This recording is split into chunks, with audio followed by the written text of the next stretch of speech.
Olá a todas e todos, Hello, sejam bem-vindos everyone. Welcome to this Talking Business event from Uninter Global Hub, Behavior Changes, Nudges, and Artificial Intelligence. So before, I would like to thank the Dean, the directors, and other leaders of the International University Center for believing in the importance of an international perspective from its beginning over 25 years ago, and also for supporting the creation of Uninter's Global Hub in 2020. The entire international team, the Global Hub team, the marketing team, and the schools helped us a lot in this event. So I would like to give special thanks to our speakers today and also to all of you who are listening to us right now. I will quickly talk about our mission, which is trying to bring more of the world into Uni Inter and also bringing more of Uni Inter into the world. I'm Jason Diet, Vice President of Global Hub on Uni Inter, and I will be the moderator of today's panel. We have three exceptional talkers today. They are professors from three different continents. All of them have a wide experience in research and also practice. All of them have very demanding careers in terms of schedules. They are crazy schedules. So that's the cost of success, I believe. And I really thank them for being here today. They are going to help us understand what is nudge, which is just a push in the right direction, and how they can be useful when used in the correct way. The goals of this event are actually threefold. First, we want to show how nudges and artificial intelligence are important for individual behavior and what positive impact they can have in education. If you had the chance of watching our Global Minute, the most recent one, it's a very short video about nudges. If you watch that, you know that people who finish superior education in Brazil is able to gain over 100% more than the people who didn't. So this is very important to show how important that is and the impact that nudges can have. Secondly, providing practical tips related to nudges and how they can be used to be able to better align our behavior and our goals, whether those are educational goals, personal goals, or professional goals. And the third goal today is showing that small changes can actually have significant impact throughout time. Now I'm going to speak quickly on the format of the event. We're going to have 10 minutes for each speaker to be able to chat today. First, I'm going to talk to Professor Susana Loeb in English. Then we are going to switch over to Portuguese with Guilherme Lichand. And then we're going to finish with Professor Jefferson Ferro from Uninter in English again. So today on this event, we have simultaneous translation. You can and you are now listening, and you have two channels available for the institution. We have the main channel of the Uninter group, which is now in Portuguese, and the Global Hub channel, which is transmitting this event in English. We are going to finish, which I think what is the most interesting part, which are 25 minutes of questions and answers. You are all welcome to write your questions in the chat on social media, because our team is going to transmit your questions to us. So please only write your question once. We will do our best to answer all questions. But if you write the same question many times, it makes this process a little bit more difficult of trying to make our answers the best that they can be. And we're going to close 1 hour after the beginning of the event, very punctually, recognizing how important time is for all of us. Now let's move on to our bios of our speakers. I'm going to start in Portuguese, and I'm going to start presenting Professor Guilherme Lichant. He is co-founder and president of the Malva Council, which is a company that uses nudge bots to be able to improve the results of low-income students in Latin America and Africa. He's also the assistant professor of economics of child well-being and development at University of Zurich in Switzerland. He is now from the University of Stanford. That's where he is right now, and he just went there to give a talk recently. So thank you so much for coming all the way from California. Guilherme is a PhD in political economy and government from Harvard University. He was recognized by the Schwab Foundation and Folha de São Paulo newspaper as Brazil's top 10 social entrepreneur of the year in 2020. And in 2014, he was acknowledged by MIT Technology Review as Brazil's top social innovator among under 35 entrepreneurs. So it's great to have Guilherme with us today. Jefferson Ferro is a great professor here at Uni-Inter. He has worked in many areas here, including the business school, which is our partner.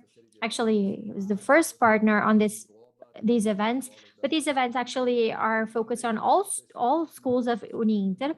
He's also a professor on the language school. He has over 20 years of experience on the intersection of teaching, content development, and business management and growth. He was the director of 2 language schools for 15 years. He graduated in languages, communication, and English, and he's a PhD in communication and media studies in TUIT University. He also had a very important role in the creation of this Talk and Business series. Now let's move on to English. Professor Susana Loeb. Professor Loeb is the director of the Annenberg Institute at Brown University, where she is also a professor of education and of international and public affairs. Her research focuses on the role of education and education policy in improving opportunities for students. And her work has addressed issues of educator, career choices and professional development, school finance and governance, and early childhood systems. So a tremendous amount of experience. Before moving to Brown, she was a professor at Stanford University, where she was the founding director of the Center for Education Policy and co-director of policy analysis for California education.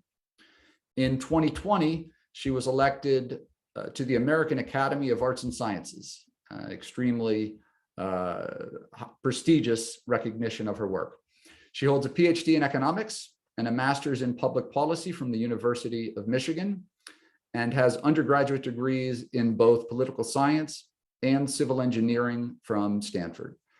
So let me pause and go to the most important thing, which is to welcome everybody. Susana, thank you so much for being with us. Could you please tell us a little bit about yourself and about your tips by text research? Sure. Thanks for asking, and thanks very much for having me here. It's really a pleasure. So Tips by Text is a text-based parenting program for parents of young children, and we designed it to help parents create strong home learning environments for their children. We started it about 8 years ago, drawing on important research on adult behavior change, as well as on positive parenting and early childhood development. So we pulled all of those together.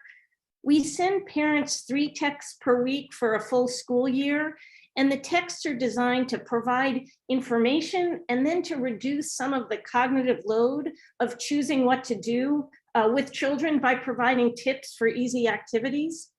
We started out just working on literacy for 4-year-olds, but have expanded it to include math and social emotional skills as well as literacy. And then we work with kids or parents of kids 0 to 5 years old, plus a new program for parents of middle school children focused more on helping them prepare for high school academically and really emotionally.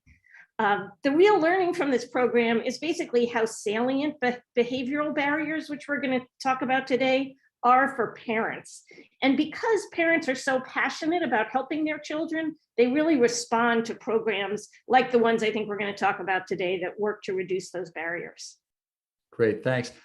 Could you talk a little bit about the trends in the use of nudges that seek to have a positive impact at scale for children? How do you do that, and what's going on? What are the trends there? Sure. I do think that more and more people are recognizing both the complexity of parents' lives and how simple changes that simplify choices and the processes of parenting can really change parents' ability to do what they want to do with their children. So they want to do this, but we all have so much going on that it's hard to always do just like what we want to do, kind of like eating cookies or exercising or things like that. It's got some of those same things. Some of the more traditional nudges can be useful here. So we're running one study where we're sending reminders to parents who are eligible for subsidized food to keep their enrollment current so they don't lose access to food for themselves and their children.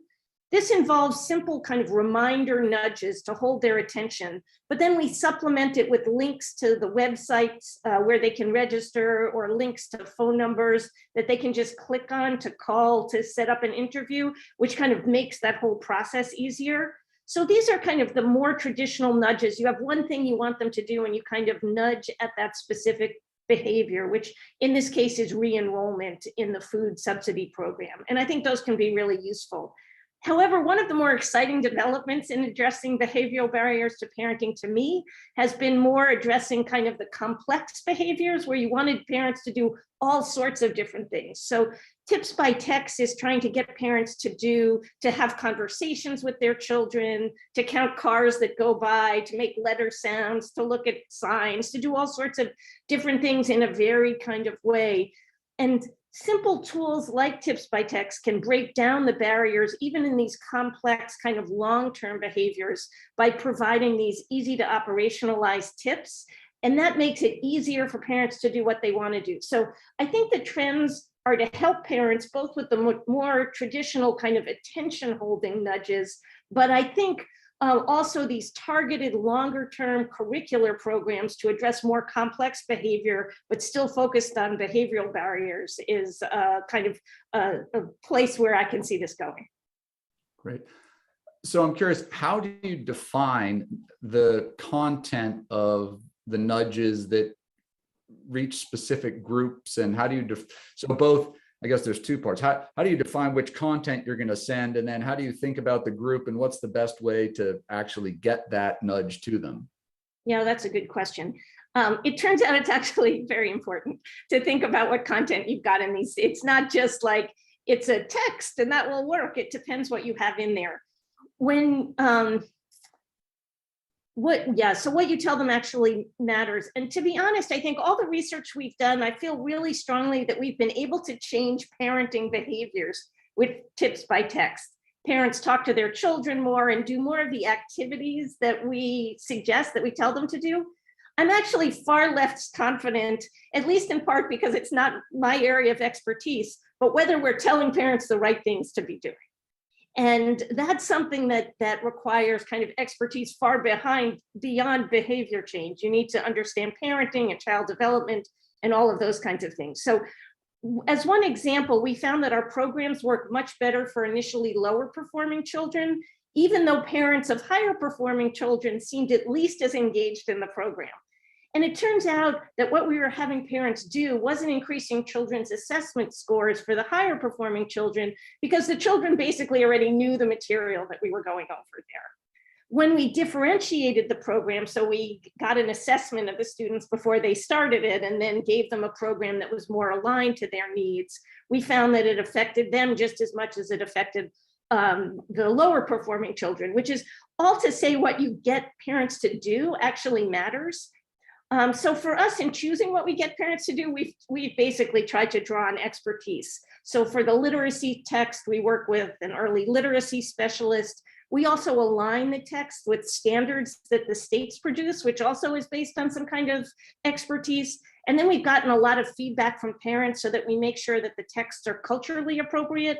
Because we're doing this in so many places, if parents don't use baths, all the texts that have to do with what to do with your kids while they're taking a bath, that doesn't work so very well. So overall, we basically draw on expertise as much as we can, but it's really important to think, what are we telling them to do? Is this a good thing that we're telling them to do? Because I think there's a lot of research that says this can change behavior. We just don't quite know exactly what behaviors are good.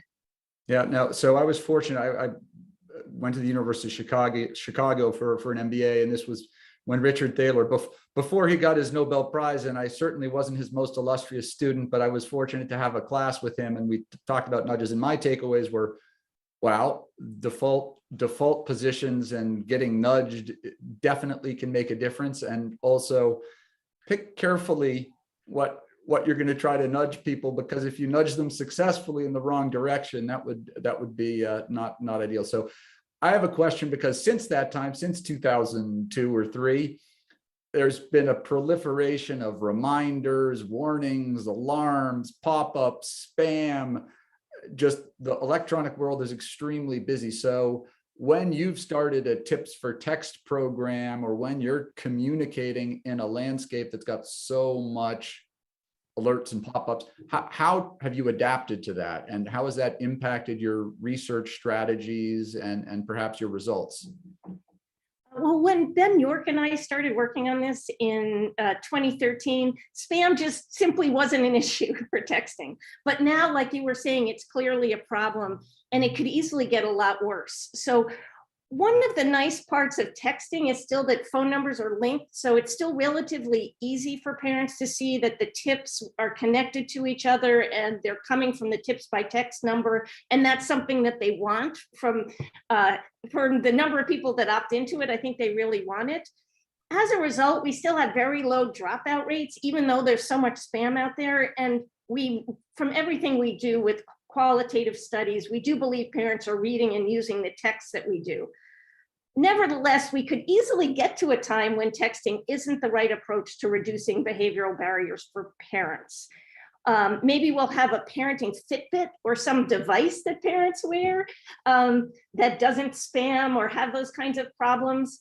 But the one thing that I want to emphasize is that the short-term or the potential short-term nature of being able to use texting doesn't change the core learning from the programs, which is that parents really benefit from help overcoming the complexities of all the things they have to do, and that easy to operationalize tips can lead to positive change.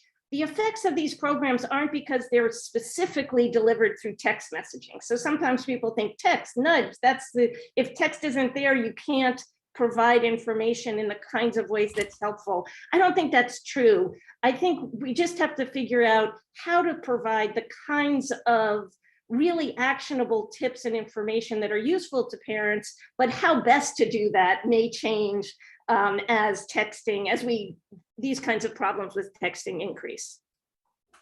Okay, great. Does greater use and accessibility of artificial intelligence help you choose which interventions to try in hopes of having a positive impact on behavior? Yeah, that's a nice question. So as a researcher, I find AI so fun.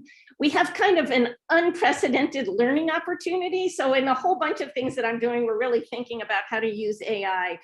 I think it also offers potential in education, but I just want to keep in my mind anyway that fundamentally learning is a social undertaking, and that it requires more than a computer program, even if that program is powered by AI, for most children to learn. Children need someone who motivate them and they can celebrate successes with, and all of those kinds of things that are about the kind of relationship aspect of learning. So for example, in tips by text, it's not the child using the cell phone without the parent. It's about the parent getting tips and then interacting with the child and engaging the child and pulling these things off. So nonetheless, so I just want that as a frame, because I think it's really important to remember that alone, I'm less confident about the benefits of AI.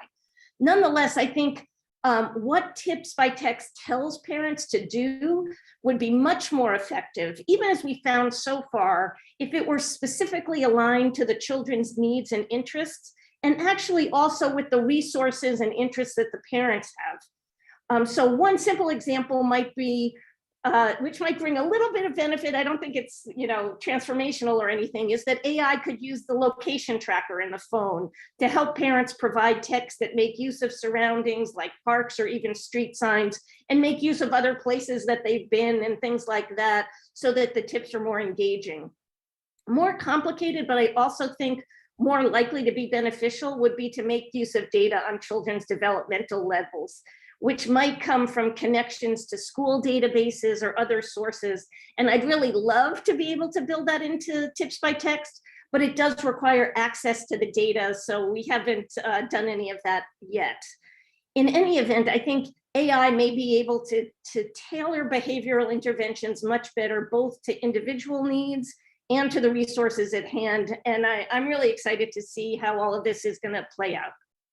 Great. Well, thank you so much, Susana. It's been great listening to, and we will be back with the Q&A session and look forward to continuing to talk then. Terrific. Agora vamos trocar de volta ao Now, português. switching back to Portuguese, and I would like to welcome Professor Guilherme Lichant. Guilherme, it's a pleasure to have you here with us. Your company, Malva, focuses on leveraging technology for social impact. Can you talk a little bit more, of course, after maybe telling us a little bit about yourself in your own words, can you tell us how your use of technology has evolved since 2012 in the Malva context? Thank you, Jason, for the invitation. It's great to be here and to share a panel with Susana. Actually, her work is a great motivation for us to start making changes in education. But that's not how we started, right? At least my journey with technology began in a bit of a different way. While I was in my PhD in the United States, in my first summer, I came back to Brazil to work with the Rio Grande do Norte government on the planning secretary. I wanted to know how it was like to work on the other side of the counter. And the government at the time asked me to evaluate a milk distribution program that would support 150,000 families in Brazil, but the government didn't know anything about the families. They didn't know if they had to receive, if those families needed that milk, if the milk was reaching them with quality. And they said, give me the data. And they said, what data? There was no data to know the situation of the families, how they evaluated the program, even though it was designed for those families. So that's when I decided, and I called the research institutes and everything, and I found that it was very expensive to collect data in Brazil, especially in remote context, as it was in Rio Grande do Norte at the very countryside. So I wanted to use mobile phones. That was my idea, to start having a data collection in high frequency and low cost, because in Brazil, even in 2012, when we started, everyone already had phones. It wasn't necessarily the first iPhone. It could be just a simple Nokia, but even with that phone, even if it wasn't a smartphone at the time, that phone always has two things installed, which are anti-apps. So that would be SMS, text, and voice calls. They already come installed. You cannot uninstall them. You can't delete push notifications. You don't need internet, so they are perfect. And I said, let's use these anti-apps, as I call them, to be able to reach this public, understand who they are, who these people are, and what is their benefit with the program. So we did that. And in that context, we helped the state redesign the program with a fraction of the cost of the face-to-face interviews. From that, we started expanding the usage of that tool. So we started with diagnosing public policies programs.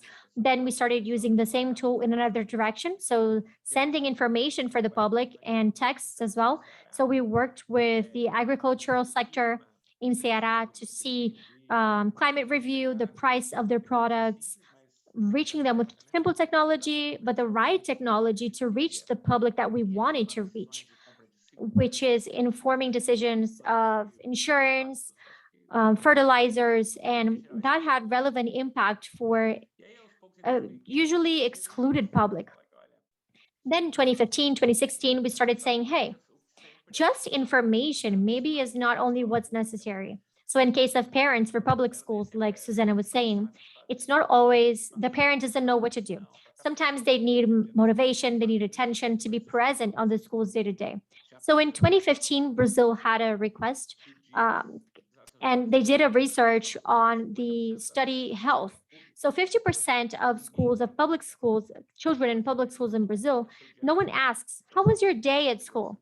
They don't even know if they delivered homework or if they had an issue in school. For me, that reality was shocking. 50% of kids in public school, because my parents always asked me, how was your day in school? But I was born in a privileged school with the access of everything that was better that allowed me to go down that path. Probably 80% of kids that study in public schools in Brazil, they have a very different reality, which is what this research showed. So we also designed this based on texts. It was also based on texts, a program to nudge parents and to give them weekly nudges so that they could see and pay attention to the school life of their children. At the time, this made a lot of sense in Brazil because when kids started going into their teen years, maybe these kids are more advanced than parents in school, and they think that they don't have a role anymore because the children are more advanced than the parents. So it's a part of the educational journey. Obviously, on the nudges, as I said, we were very inspired in Susana's work to see what we could suggest and how we could design it. We went to a very social, emotional journey. So it's a little bit different. We don't see anything about Portuguese, math. The idea is just supporting the parents and keep them close. Ask them to talk to their kids and follow their day-to-day life in school. And on the evaluations, we had very important impacts. We're able to increase school attendance in 50%. We're able to increase, standardized grades, and it's like they are actually advanced in school. And dropouts during the pandemic, we were able to reduce dropouts in 25% in public schools in Brazil with the use of the nudges. So today we have, the parents and students from early childhood until private superior teaching. And in Brazil, we work as well with Guatemala, Ghana. So we were expanding this journey, and it was also being more sophisticated. So we started with text, and today we're sending push in apps and artificial intelligence, like we're going to talk about in our conversation. Yeah, I'm always thinking, how does someone who wastes as much energy as you do can also generate energy to other people? So I'm curious about that, but let's continue. Can you tell us what is the difference between changing a habit and changing a behavior? Very difficult question, because the science on habit formation, I believe, is still underdeveloped. We are now starting to understand, because specific decisions we can understand more. There's a lot that we need to do. So I'm going to start a program to contribute for my retirement. I'm going to sign a contract and I'm going to start saving a bit of my salary. Sometimes you're going to have like one-off decision where every time you change your job or once a year, requesting something at the university, a scholarship. These are very specific decisions that are not easy to influence. So the research started with Richard Taylor, or at least he started these terms at the time. There was a study that came out this year in one of the most prestigious economic scientific research magazines that said that the nudges are not going to work very well in these cases. So if 30% people, 30% of people were going to actually have that program, it went to 31.4%. It's so cheap that it ends up being valid, even though it doesn't have a lot of influence. When we talk about habits, on one side, you think, wow, it's going to be much harder to influence because it's not just a one nudge, it's not a one-time thing. I need to change this all the time. So I brought more opportunities and more time to try to change these habits and make these decisions more automatic. So in some cases, you have very small effects. With Malva, we did work with nudges for healthy financial habits. And in this case, it's very hard to change those habits. If you want to reduce people that are non-paying, you can say, be careful, don't impulse buy. Today's Friday, don't go and spend all your money for the weekend and etc. And we do have evidence that we are able to reduce that for a while, but the effects in general are small, like 5% difference, for example. After a few months, these effects go away, usually. In education, for some reasons that we didn't really understand, we have huge impacts, not always, but in some cases for us, as I mentioned, with these parents that are not present on school day to day and they start being because of the nudges, we have one extra bimester, less people dropping out or repeating a grade. Why do we have so much more impact in education in these cases? And why is it like counterintuitive? Why are they Why is it better to change habits and not just specific events? Science doesn't really know, and we did talk about that, but we have a whole army of researchers working on these topics, and they're trying to make progress on those understandings. Right. So you started speaking a little bit about results. In your experience, what is the relationship between the length of time students spend studying and their results? That's a good question, because wasting time sitting in front of the material is not necessarily going to be converted into learning. But usually there is a relationship, because part on what is reflecting is what we call growth mindset, as we usually call it. Because effort or the result is actually a reflection of your effort. So that is a progress related to themselves. There's not a lot of structural conditions that are going to limit the conditions for different types of students to reach one place or for different professionals to have good results. There's a lot of restrictions, of course, and the effort to be able to have progress in those restrictions. But effort will always help. It will give you at least some local progress for sure. But maybe surprisingly, most of students don't agree with what I said.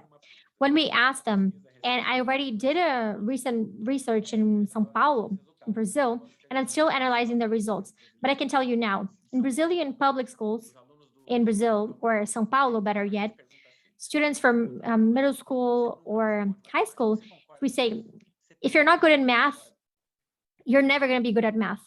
Do you agree with that? And students say yes. 70% of them say yes. So if they don't think they're going to be good in math, why do they spend time in front of the material? So they're going to put less effort and they're going to learn less than the other 30% that think, if I'm not good in math today, I can become good at math. So those students are going to have a better result. So definitely there is a connection between time that they spend studying and results, but there are other restrictions on the environment that are involved, of course. And maybe part of what is being revealed as well, it's this type of mindset. That just can also affect that, not just habit and attention, but also how do these beliefs that are behind the mentality work, and if actions are compatible with that type of belief or not. So that is one of the main challenges of our work. Talking about challenges, one thing is about your time. You're a full-time teacher, you're an entrepreneur, full-time entrepreneur, you travel so much. How are you able to organize your time? I think that's hard for everyone, for me as well. But the trick is having teams, working in teams. So on Malva, we are a 20-person team. Today, I'm on the council, so I'm not involved in everyday operation, even though it's a great passion of mine. I'm always following it, and I'm close to the international process projects and university projects. But we have a team of 20 people that work on that through technology. And in university, I also have a great team that actually help us with projects in Africa, Latin America. So working like that is perfect, for me or those parents. And school education is a work, a teamwork. So working in teams is special. It's very important. Let me finish. Over the next 25 years, I know it's impossible to predict, but what is your dream for Malva and for Brazil in the next 25 years? Let's start with Brazil. I think we want to be ambitious. If one day we get there, I don't know if it's going to be in 25 years, I think I would be happy. If one day in Brazil, quality education does not depend on where you were born, your skin color, your gender, I think we can say that we reached something that is significant. Today, this is very far from the reality. It's very far. So it is already true in normal times that students have Black students have worse results than white students, that they are not very likely to graduate from high school. They have worse educational results in the future, less chance to get into university, and that's not fair. So I believe that's our great ideal as a country, for us to reach quality education for all. Equity and quality, I believe those are the main challenges. To get there, we need a bunch of actions. It's not just one thing that is going to solve everything. Now, part of the problem, I believe, is looking at quality. And I believe that that is directly connected to where I see MOVA going. I believe that today, even using some numbers of the sector, quality or lack of quality in all levels, basic or superior, leads to great losses for everyone, including the educational groups. And we can lose students. So on basic education, on public schools, we have a lot of people doing years again. So we have 9% of students having to redo the year, major dropouts, and that's before the pandemic. My estimate after the pandemic is that it can get to 35% of dropouts. So that is dramatic. And on private superior, you have 5 to 7%. They're switching schools because quality isn't enough to maintain those students there. These losses are very great. And if you look at educational technology, that they are stronger and they're getting more traction. This is a very interesting moment for ed techs in Brazil. A lot of liquidity, a lot of strength, but it's more on acquisition side. So they help schools and universities to bring more students in. That's okay. Obviously, that is interesting. And it's clear why there is a pain that technology can help solve and why they want to buy those technologies. But while no one is working on the leak problem, let's say, we are actually opening the faucet even more. But we have holes in the bucket. If we don't work on closing those holes in the bucket, that's not going to do anything. Malva is working on that, but it's working on a very small part of the problem. So we solve a little bit of that leak that we have in the bucket. So it's not only about nudges. We need to improve and really make sure that students are actually using these technologies. Even the United States, to be honest, 9 out of 10 licenses that the schools buy, they're not even installed. So we need to make sure in Brazil that if technologies are available, they need to be used and that students are actually learning from them. They need to have a good relationship with schools. So my idea is that Malva in 25 years could tackle all problems. I don't know if it will still be called Malva, but I would like to work in the greater problem, which is the bucket leak and the quality of Brazilian education, and of course, Latin America and Sub-Saharan Africa. Thank you so much, Guilherme, for being here. We'll go back to you on the Q&A section after our questions with Professor Jefferson. Now we are going to... So Jefferson, it is a pleasure to have you here with us. In more than 2 decades of experience helping students learn foreign languages, what habits and behaviors have you noted in your most successful students? And perhaps you can incorporate some of your own story in your first answer there. Hello, Jason. Hello, everybody. I'm glad and honored to be here in such great company with the opportunity to share a little of my experience and learn from Susana and Guilherme. I'm really eager to learn more about nudges in education, how nudges can help us do a better job. And well, since you mentioned this 2 decades of experience, right? So back in the late 90s, when I started teaching English to adults mostly, it was not uncommon to meet Brazilians who had achieved management positions in big companies, multinational companies, mostly because they knew English. They could communicate well in English. So at that time, it was an extremely rare skill for Brazilian professionals. And nowadays, of course, the situation is different. More people, I would say most college students and young professionals in Brazil understand why knowing English is so important, is such a basic business skill in this world. And more people know English, but still fluency continues to be a rare skill. According to a recent research by the British Council, in Brazil, if you consider people aged 18 to 24, about 10%, only about 10% of them know some English. And if you take these people, about 20% of them are actually fluent in English. So why are these numbers so low? I think we can say that, first of all, because our educational system doesn't deliver, right? In the recent years, there's been a big surge in bilingual schools, which of course are only affordable by the upper classes. And I think there are lots of things going on and more access to learning opportunities, especially with apps online and things like that, online platforms, which have become more accessible. So probably hopefully in the next decade, the situation will change significantly.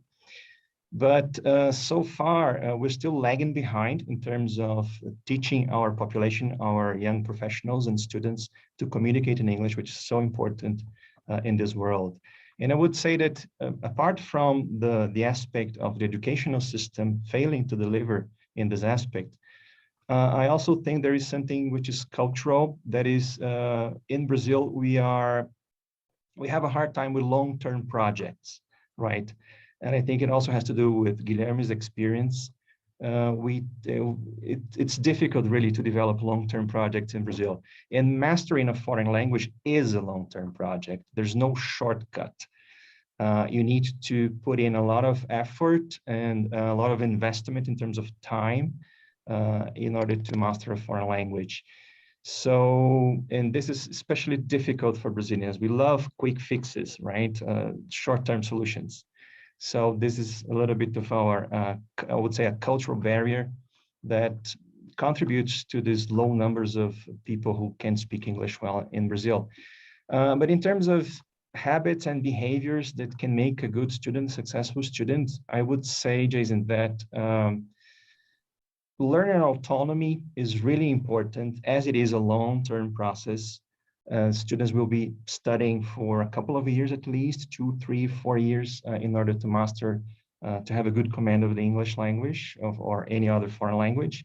So they need to develop autonomy in order to understand how the project works, how this process works, have awareness about the process, and understand and develop their own solutions and their own path, right? So learner autonomy is really a distinctive feature of successful students. And also consistency. You have to be consistent. You have to keep studying, right? Keep going back to classes and to your materials. So maybe in this way, nudges can be very helpful. Yeah, no, so I'm curious because when in my learning languages, and I learned Portuguese late and was not a particularly strong student in languages at first. I don't recall any, so what you talked about, you've got to keep going, you've got to keep at it, you've got to remind yourself to study. I do recall that, you must move, but I don't recall any sort of nudges or pushes or reminders for students to make mistakes and or just to focus on how they use what they already do have. So are there any nudges for students to have them take more risks in learning a language, in addition to, hey, you need to study, here's a reminder, here's something, but a specific type of nudge to say, take a risk? Yeah, that's very interesting, right? I think this is really a big challenge, both for course designers and for teachers, because we need to, motivation, right? When talking about nudging and about motivating students is really a big issue in language learning. And there is extensive research on motivation and language learning, especially because it is a long-term project, right? So how do you motivate a person to keep studying a language for 3, 4 years? And it's a difficult task indeed, but course design can make a difference. First of all, of course, creating materials which are interesting and provide a good balance between instruction and practice, so that learning is interesting and at the same time practical, so they can see what they're learning. They can put these things to practice. So in this way, nudging can work, I believe, as a form of teasing, right? Of inviting students to come back to the materials. Platforms and online platforms and apps use gamification and constant communication to keep students coming back. And especially in the case of error, the fear of making mistakes, because it's true, especially for adults, they have a great fear of public humiliation, right? When in class, and many adult students are hindered by this fear of making mistakes in public. And online platforms can be very useful in this sense, because as we use here at Uninter for our Letras students, they have access to an online platform. So they do their writing and oral assignments with a computer, not only, but for a great part of their learning course, they have they will do this with a computer. So they're less likely to feel diminished, to feel afraid of making mistakes when they're talking to the computer. So in this way, technology helps a lot. But I think the key point here, Jason, is teacher-student relationship, right? When the teacher manages to build rapport with the students, and so that students feel comfortable about taking risks, right? Because this is really essential for developing fluency in a language. So there's one strategy, I don't know, it wouldn't be called a nudge, I believe, but one strategy which is very helpful is when teachers turn error correction, for instance, into class practice, into a collective class practice, so that it becomes something ordinary that happens every day in class and that does not stand out as something extraordinary. And it is incorporated in the class dynamics, and it's done collectively. So it's also a good way of diminishing the pressure on students. Although correcting individually is many times necessary too. Yeah. And just a last question before I turn to Professora Ginamara for her to open up the Q&A session. Are there differences that you've had in terms of in-person teaching, distance education, and synchronous and asynchronous in terms of how you think about engagement and giving people reminders or being strategic in your use to keep them going and learning? Sure, yeah.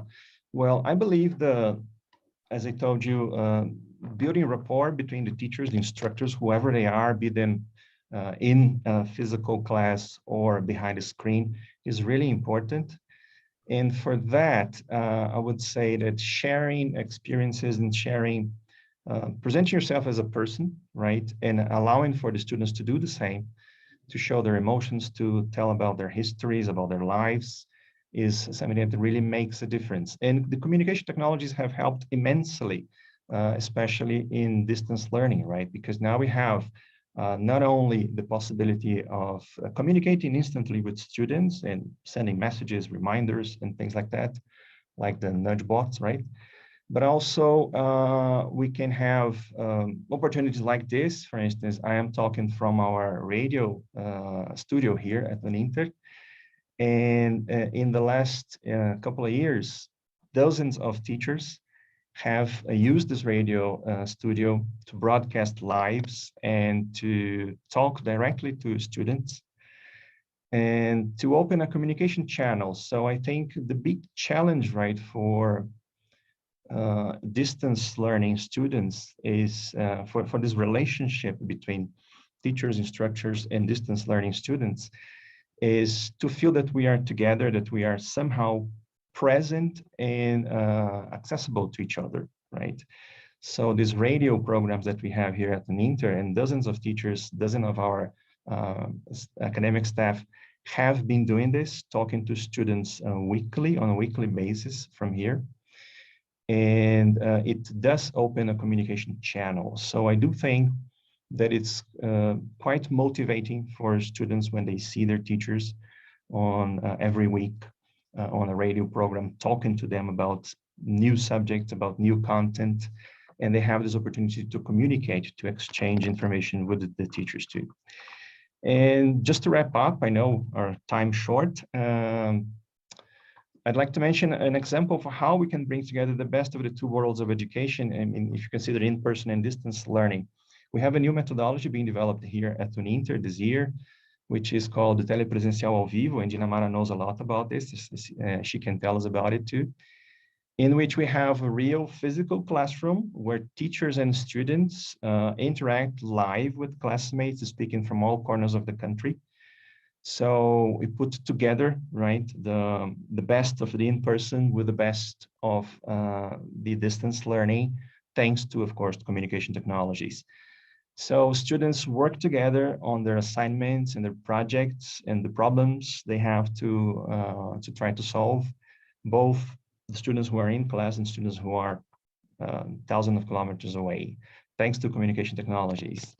So I do think that nudges and nudge bots and other communication devices that we have been developing lately do contribute a lot to bringing people together in this scenario. So, and this is really the big challenge in making distance learning more interesting. Muito obrigado, professor Jefferson. Agora eu vou passar a palavra para a Thank you so professora. much, Professor Jefferson. I'm going to go over to Professor Dinamara. She's director of the Education School for Uni-Inter. Thank you, Jason. Thank you for the possibility of being here in this learning moment. I did my homework and I checked Malva as well as Susana with her studies, and I'm very honored to be here today. Jefferson, I already know him. We are together, and Jefferson showed a little bit of the telepresencial, which we say it's a world-sized classroom, because working with belonging is very complex. So we have a lot of questions here. I don't want to take too long. The nudges theory comes from behavioral theory. So we say, as teachers, we come from behaviorism. So I'm going to give tiny nudges. I'm going to give reminders. I'm going to call these people. I could associate them with other theories, and all theories have criticism. They can be positive or negative. But the intention when you're working with a theory is to change behavior, right?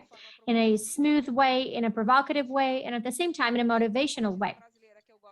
There is a Brazilian poet that I like very much called Clarice Lispector, and she says, obvious is the most difficult truth to see. So when we see these theories, like focus your attention, or I have to remind you of something that is obvious, it's the obvious. And people should start from that to begin with other questions. So in that context, I would like to know, how are your nudges experiences in virtual environments, so that they are not only these memos that are not used. Which technologies are you using so that they don't become just memos that are not used? Because then it's the obvious that is being resaid and that people are not actually accessing it. So if you could explain a little bit, or if Susana can show us how she has been doing this, and Guilherme as well. Thank you for the invitation, Jason. Thank you, Guilherme.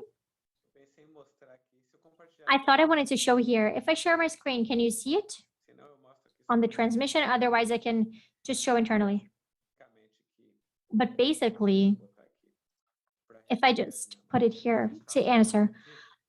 This is something we were doing with the Secretary of Education, which had an online platform for students to study in all levels, was to send reminders to their phones. You can imagine that with the avalanche of reminders that they have, even with online studying, students don't pay attention to that, but comparing with the accumulated minutes in the platform weekly. So in red are those that didn't receive nudges, and in blue, the ones that did receive nudges. And you can see a difference from 3 weeks and how that difference grows. It's a 20% difference between both groups in minutes after 4 months. And then it grows with this exposure. So we do have expressive results, even though everything is suggesting that maybe it's more of the same.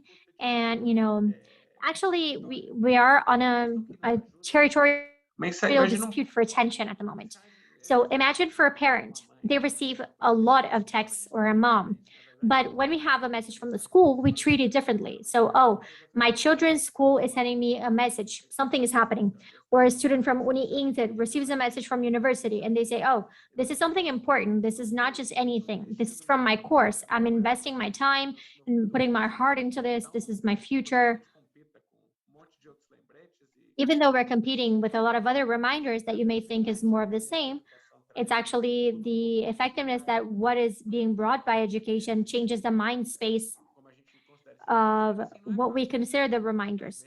But it's not easy. We need to send it many times. And I'm not going to say that everyone pays attention to everything. A lot of people don't pay attention, or maybe they don't pay attention to any of them. But here we're trying to change something that is already hard to change. And actually getting those 20% is very significant. I'm going to take over just for a quick second, because there's actually Verena, or I think that's at least the username, asked the question that you answered partially there, Guilherme, which was about, and asking this to Professor Susana as well. What metrics and what methodology have you used to evaluate the results of the nudges? And I will take, Guilherme, you put up for us and talk through the minutes of studying and the impact. So that's yours. And I think that counts as answered. And curious for you, Susana, in terms of your work, what are the specific metrics and how are you judging success? Yeah, so our goals really are on the student learning side of it. So and aside from that, it's hard for us to measure exactly parent practices because we have to be there the whole time because parenting is not a really easy thing to see at one point in time. So we assess the students. So in literacy and math, mostly, we have not assess them in social emotional skills, even though that's what our program covers too, but we do have math and literacy tests. Great. Here's another question from the audience. This is from William Pereira. Excuse me, Ferreira, my eyes are going. Encontram resistência dos pais nos pequenos empurrões? Do you see resistance from parents on nudges? As a parent, how can I replicate the program? I did that one in Portuguese. Claro. Já estou ouvindo nos dois idiomas. Sure, I can hear it in two languages, no problem. So resistance, as Susana also mentioned, in our case, it's actually low resistance. Parents can ask to stop receiving messages at any given time, and this almost doesn't happen. Maybe less than 1% of opt-out, and we have 2 million users at the moment. So resistance, I don't think, is the main point. In other topics, like I said, financial habits that we're trying to reduce debt, we have a lot more resistance. This is a difficult topic. We don't like anyone else pressuring us and asking more of us. With parents, we learn more with languages. Before we would say, hey, this is an activity suggestion. And then we would say, did you do it? The parents that said no, we would say, you have to do it. And the parents didn't like it. They would be even less engaged. So we learned to say, hey, we know it's not easy. We have to be a little bit more caring and more careful. Now, how can I replicate it? When we have a parent that is engaged already, that is not our main public. We want them to have this engagement. So it's not easy to do, but if you're already an interested parent, if you're a caring parent, if you're already engaged, in Brazil, your child already has a lot of privilege because you're very present. And of course, we have the entire curricular side, which I think parents that are able to help. I think that's actually closer to Susana's work than ours because we focus more on just approximation. When we talk directly to students, then it's self-esteem, mindset, the idea that you can do more and with more effort. And Susana, if you would like to address the prior question in an answer, that's great as well. Gabriela Nak, I believe is how her last name is pronounced, had a question, which is people receive more and more message and emails and notifications all the time. So it's that just being bombarded. So the question is about the frequency of nudges and how do you actually have those stick out? So I was curious if you could talk about the frequency, because you did your studies and you thought pretty carefully about the frequency. So what was that frequency? Yeah, let me take that other part of it too, because I really like that. So one thing that we're doing is that I think it's really important that it comes from a trusted source. And that's a way of getting people to take a look at it. So we are doing we just finished one study with a health clinic and basically said doctor says on it, and it came from the health clinic, and that got really good take up. We had the best effects from that program of anyone we've done. So because doctors are so trusted. So you want something like that, and that's really useful. In terms of numbers, we have done kind of A/B tests or random control trials on one test per week or one text per week, 3 or 5. And for our population, 3 was the best one. That is what we started with anyway. 5 seemed too much, 1 seemed too little, and so 3 seemed right. We're not always right on our guesses. Like we have done ours during the week. It turns out it's more effective. Our program is more effective if we did it on the weekend. So those little kinds of things you can do quite easily while you're putting in a program like that, because nobody really cares about that random assignment. You don't get the pushback that you usually get. Great. So let me close in saying there's going to be one quick round. Please keep it to a minute or less because I want to be respectful of everybody's time. I just want to say thank you all so much for being here and muito obrigado a todo mundo que ajudou. Thank you so much for everyone who helped our programming and all the preparations. Question comes from Bruno Fernandes, who asks, what is the good side and what is the bad side of technology in education? So thank you very much. This will be the last bit. And if each of you could give an answer, we'll start with Jefferson, and then Susana, and then Guilherme. I really don't think we have bad sides of technology when it comes to education. Technology has helped us immensely. Access, for instance, when I started teaching English a long time ago, we used video cassettes and cassette players. So nowadays, there is just like a world of content in English and different platforms. And so students have immense access to content in English and also learning platforms. So I don't think there's any bad, I can't think of a bad side of technology for education. And also for bringing people together, as we have learned through this pandemic period, and which is essential in distance learning, technology helps a lot. I mean, are we going around? Okay, so I'll say a bad side. I actually think generally technology is wonderful for the opportunities it opens up. It just sometimes makes us forget what really helps people learn. And so I hope that we can use technologies to support the kinds of relationships and strong bonds that actually create real learning for students. And I think you can use technology for that, but sometimes we get distracted and think, oh, well, if we just put kids in front of a computer because they're getting better worksheets, it's going to be better for them. I think that's generally not the case. And Guilherme. Eu acho que se de lado... Well, I think that if on one side, we would imagine that educational technologies could be maybe the big equalizer and allowing for students that have more difficulties can be able to find their own rhythm. Usually what happens, because not everyone has access or the same income, what happens is that technology has increased these differences. We saw that in the pandemic, private schools, everyone was having classes, and in public schools, that was not the case.